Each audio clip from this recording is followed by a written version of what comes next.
locate 13-year-old Amy Smith and 11-year-old James Smith. The children were last seen this morning around 6:30 leaving their house for school. Amy is described as a 13-year-old female 5 foot 5 inches tall, 120 pounds with brown hair and green eyes.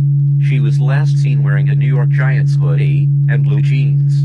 James is described as an 11-year-old male, 5 foot 4 inches tall, 105 pounds with blonde hair and green eyes.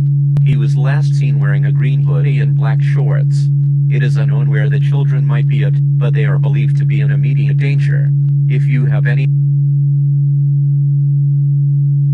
information on the children or a suspect, call the Cook County Police Department or 911.